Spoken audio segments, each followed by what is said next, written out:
Este próximo sábado 12 de junio estaremos predicando para todo el país de México, las 5 uniones, todos los estados de México. Estaremos predicando noche tras noche temas sobre Jesús como la fuente de la esperanza. En medio de estos tiempos de pandemia, de zozobra, de dudas, de ansiedad, como es bueno escuchar hablar del Señor Jesucristo. Estaré predicando al vivo para todo el país y lógicamente hoy a través de las redes sociales los mensajes serán accesibles para todo el mundo. Donde haya gente hispana deseosa de recibir la palabra de Dios, podrá estar conectada al programa de los hermanos de México. Que Dios les bendiga ricamente. Este es el momento de preparación, de pedir a Dios que comenzando el sábado 12 hasta el siguiente sábado 19, Dios haga milagros cada noche. Bueno, ya dije que el título para la lección de esta semana es El Santuario del Nuevo Pacto. Hay un santuario en el cielo. Tú sabes que hay muchos cristianos que no entienden este asunto del santuario celestial, pero hay un santuario en el cielo. Es imposible leer la epístola a los hebreos sin reconocer que hay un santuario en el cielo. Este no es asunto de seres humanos. La Biblia declara contundentemente que hay un santuario en el cielo. Inclusive en el libro de Éxodo, cuando Dios le dio a Moisés la orden de que se le edificara un santuario en esta tierra, le dijo, vas a hacer el santuario de esta tierra siguiendo el modelo que yo te voy a dar del santuario celestial. Hay un santuario en el cielo. La pregunta es, ¿por qué Dios necesita de un santuario? Esto es interesantísimo, porque Dios es infinito, Él no está limitado ni al tiempo ni al espacio. Pero la criatura, los ángeles, nosotros, los seres creados, somos seres finitos, limitados por el tiempo y por el espacio. Ahora, ¿cómo es que un ser infinito que no está limitado por el tiempo ni el espacio puede entrar en contacto con un ser finito limitado por el tiempo y el espacio? Pues por eso, en algún momento, en algún lugar del universo, fue necesario que se estableciese un punto de contacto entre lo infinito y lo finito, y ese punto es el santuario. Dios no estableció el santuario por causa de Él. Él estableció el santuario por causa del ser creado, porque lo que más Dios quiere es relacionarse con los seres creados, relacionarse con sus hijos, con sus criaturas. Dicho todo esto, vamos a empezar diciendo que el plan de Dios de establecer un santuario en esta tierra también fue relacionarse con el ser humano. Mira lo que dice Éxodo capítulo 25, versículo 8. Dice, y harán un santuario para mí y habitaré en medio de ellos. ¿Te das cuenta? Dios le ordenó a Moisés que Israel le preparase un santuario porque Dios quería vivir entre sus hijos, vivir en medio de ellos. Ahora vamos a entender un poco lo que el pecado hace. Ya lo dijimos en lecciones pasadas. Lo peor que el pecado hace es separarnos de Dios. Pecado es separación de Dios. Y matamos, mentimos, robamos, todo eso ya como fruto de la separación de Dios. Si viviéramos en Dios, en comunión con Dios, reflejaríamos su carácter y no cometeríamos los actos pecaminosos. Los actos pecaminosos son una consecuencia, un resultado de nuestra separación de Dios. Por lo tanto, el gran problema que el pecado nos trajo fue separarnos de Dios. Pero Dios quiere habitar entre nosotros, quiere relacionarse con nosotros. Aunque nosotros nos escapamos de Él, Él corre atrás de nosotros. Él nos suplica que regresemos. Él quiere tenernos en sus brazos de amor para protegernos y defendernos. Por eso le dijo a Moisés, dile al pueblo de Israel que me edificarán un santuario y yo habitaré en medio de ellos. O sea, el santuario era un plan para restaurar la relación quebrada entre Dios y el ser humano. Leo ahora Levítico capítulo 26, 11 y 12, donde se especifica una vez más el propósito del santuario. Dice así, y pondré mi morada, mi habitación en medio de vosotros, refiriéndose al santuario. Y mi alma no os abominará, no os detestará, no os rechazará. Y andaré entre vosotros, y yo seré vuestro Dios, y vosotros seréis mi pueblo. Puedes cerrar los ojos e imaginar tú y Dios agarrados de la mano, caminando, andando juntos. Dios y tú, tu Dios protegiéndote, tú siguiendo a tu Dios. Pues ese fue el plan divino cuando Dios creó a Adán y Eva, pero infelizmente Adán y Eva se separaron de Dios, comieron en consecuencia comieron el fruto, entraron al terreno de la desobediencia y cuando Dios vino a buscarlos se escondieron. Pero Dios nunca estuvo feliz con ese rompimiento de la relación de padre e hijo. Por eso ahora en los tiempos de Moisés le dice, háganme un santuario, porque yo quiero andar con ustedes, yo quiero habitar en medio de ustedes, yo quiero caminar con ustedes. O sea, el santuario es el plan divino para restablecer las relaciones perdidas, las relaciones quebradas del ser humano con Dios.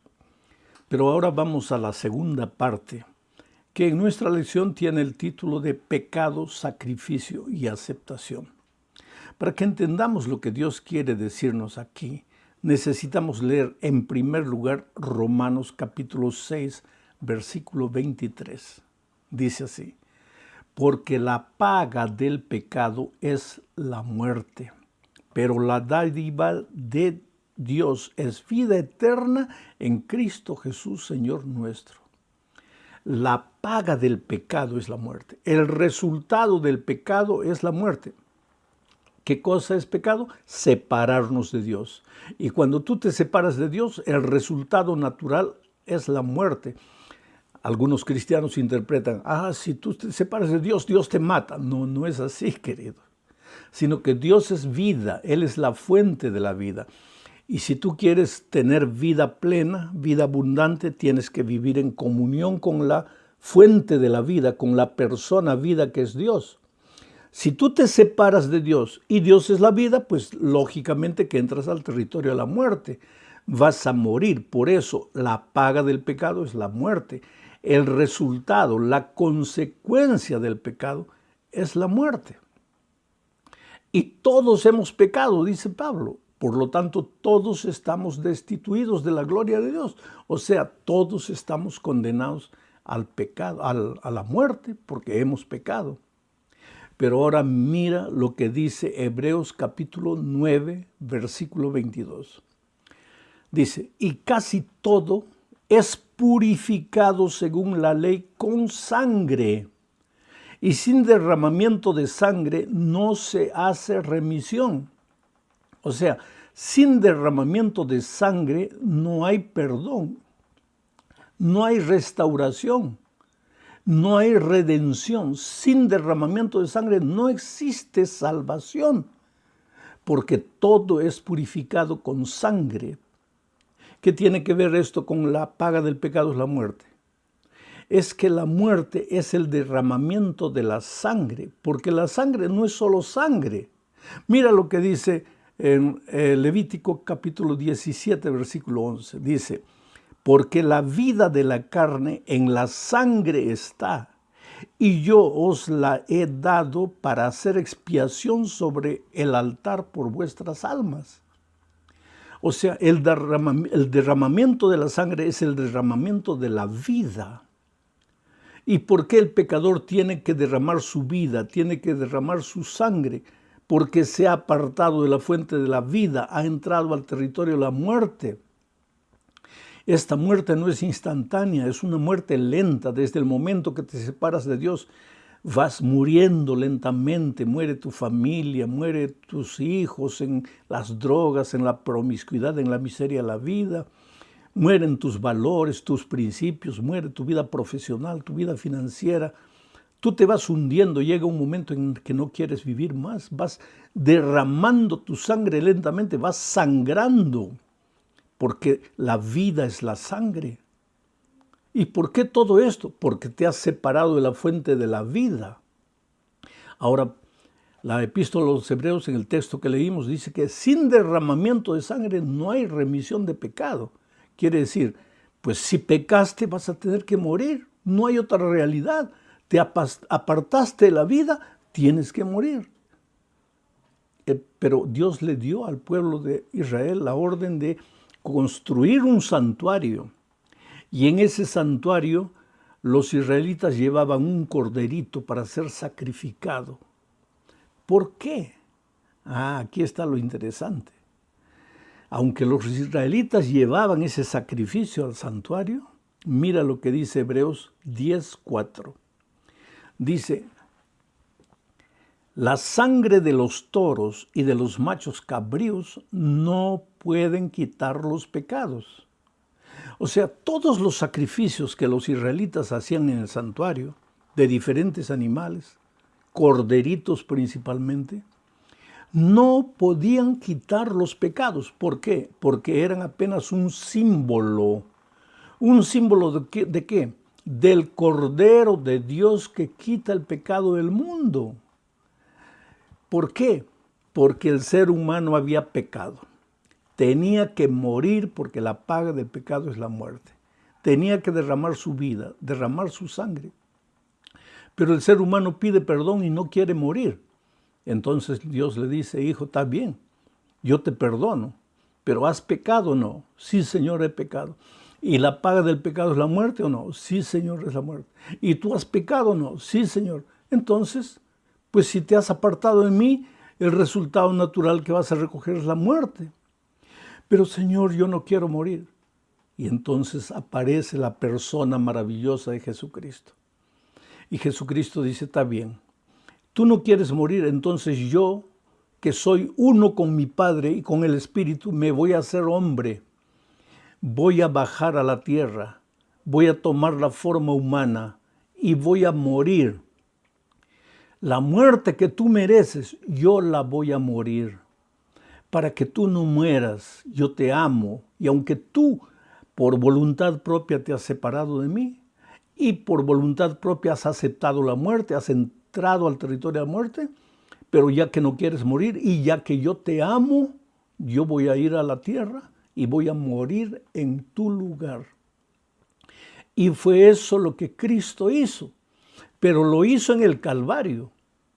Pero ¿y qué pasaba con todos los pecadores antes del Calvario? Entonces Dios le dio la orden a Moisés de edificar un santuario.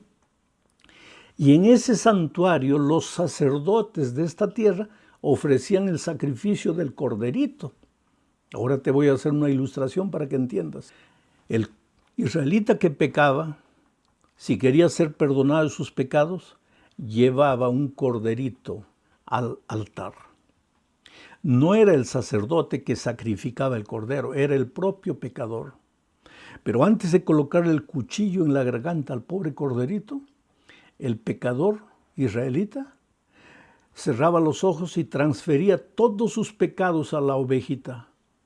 Transfería todos sus pecados por haber matado, por haber robado, por haber mentido, todos sus pecados a la ovejita.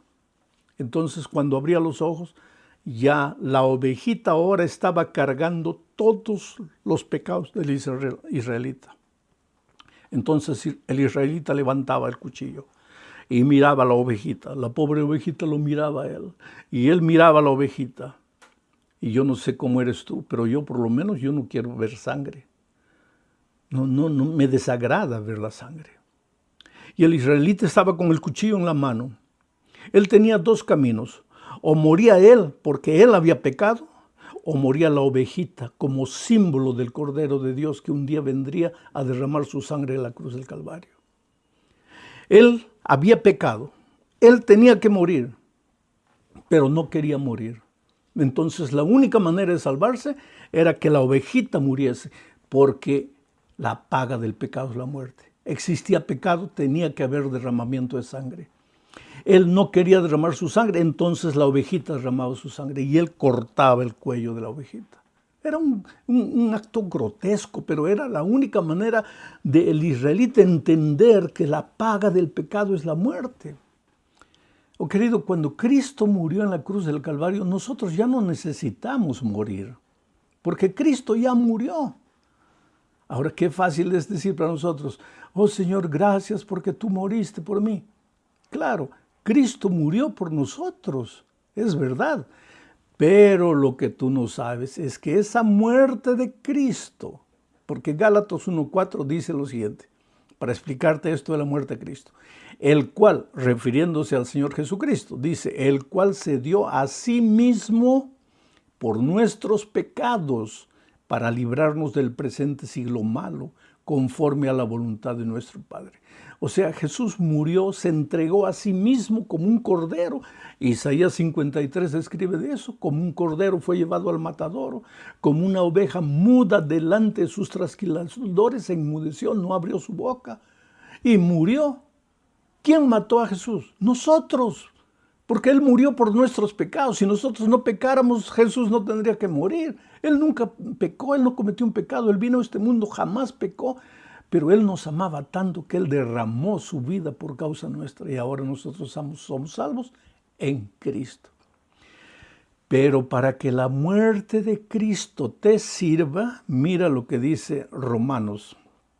Te voy a leer, Romanos 6, versículo 4 y 5, dice, ¿o no sabéis que todos los que somos bautizados en su muerte, en la muerte de Cristo?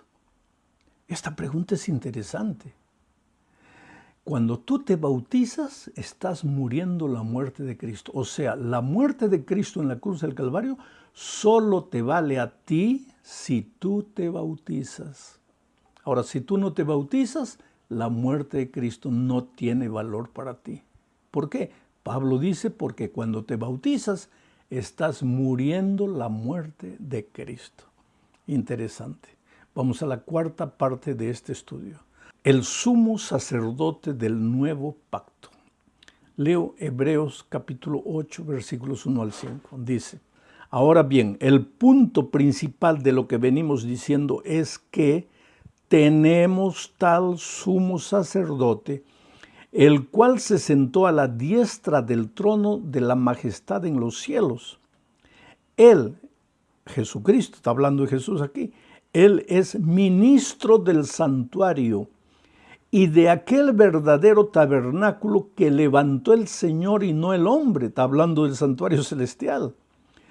Todo sumo sacerdote, ahora está hablando de los sacerdotes de Israel, todo sumo sacerdote está constituido para presentar ofrendas y sacrificios, por lo cual es necesario que también éste tenga algo que ofrecer, porque el propio sacerdote en esta tierra tenía que llevar un cordero por él también. Estos, dice, refiriéndose a los sacerdotes de Israel, sirven a lo que es figura y sombra de las cosas celestiales. Interesante. Así como el corderito era sacrificado en el santuario de esta tierra, allá en el cielo, el Señor Jesucristo, cuando murió en la cruz del Calvario, fue al cielo y ahora ofrece sus sacrificios. Él mismo es la ofrenda por el pecador, ya no es un símbolo para los israelitas, ahora es una realidad tanto para los israelitas cuanto para los no israelitas, para el ser humano pecador de cualquier nación, de cualquier tribu, de cualquier pueblo.